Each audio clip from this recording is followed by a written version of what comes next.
On a tous parfois cette impression d'être un peu coincé dans la même histoire, encore et encore, surtout quand il s'agit de nos difficultés. C'est une histoire qu'on se raconte, qui tourne en boucle et qui finit par devenir notre seule réalité. Mais et si cette histoire n'était pas complète? Si les indices pour la changer, pour la réécrire, se cachaient en fait dans de tout petits détails qu'on ignore tout le temps? Alors, pour comprendre ça, il faut revenir à la source, à Michael White, l'un des pères de ce qu'on appelle l'approche narrative. Ce qu'il a compris, c'est que les gens n'arrivent pas avec un problème brut, ils arrivent avec une histoire à propos de leur problème.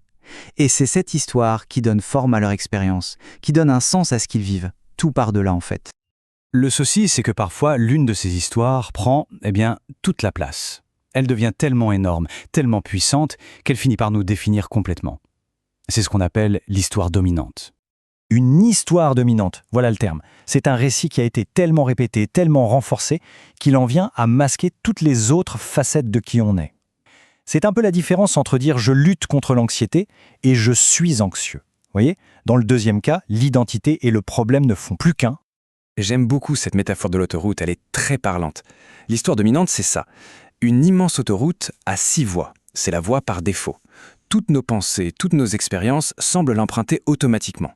Et les autres moments alors, ceux où le problème est moins fort, moins présent, ce sont de simples chemins de terre, à peine visibles sur le côté. On ne pense même plus à les emprunter.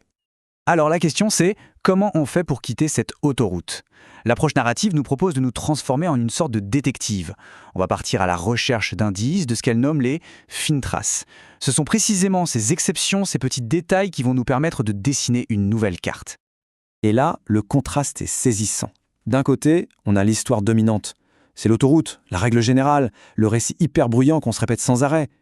Et de l'autre, les fines traces, ces petits sentiers, ces exceptions uniques, ces détails silencieux qu'on a tendance à oublier. Ce sont tous ces moments, en fait, qui ne cadrent pas du tout avec l'histoire du problème. Et voilà comment on les déniche. C'est une question d'écoute, une écoute particulière. Quand une personne dit une phrase comme « c'est tout le temps comme ça », ou « ça arrive la plupart du temps », chez le praticien, une petite lumière s'allume. Il va rebondir « ah ». Donc, pas tout le temps? Cette simple question, l'air de rien, elle ouvre une brèche. C'est une invitation à explorer un de ces fameux chemins de traverse. On devient alors une sorte d'enquêteur de sa propre histoire. Ces questions sont de véritables outils. Elles recherchent activement ces exceptions. En demandant depuis quand, on suggère qu'il y a eu un avant. En demandant y a-t-il des moments où ça n'arrive pas, on part du principe que oui, ces moments existent. On cherche les fissures dans le grand mur de l'histoire dominante. Bon, une fois qu'on a trouvé une fine trace, une petite fissure dans le mur, il faut un outil pour l'élargir. Et là, l'approche narrative propose quelque chose de radicalement simple. L'idée, c'est de séparer la personne de son problème. C'est cette phrase. Elle paraît toute bête, mais elle change absolument tout. Si le problème n'est pas une partie de la personne, s'il est à l'extérieur, alors soudain, on peut faire des choses. On peut le regarder, on peut négocier avec lui, on peut même le combattre. La personne n'est plus le problème, elle est juste en relation avec le problème. Et cette technique, ça s'appelle l'externalisation. C'est un simple changement de langage, mais avec des effets incroyablement profonds. On ne dit plus « je suis dépressif », mais plutôt « la dépression essaie de me jouer des tours ».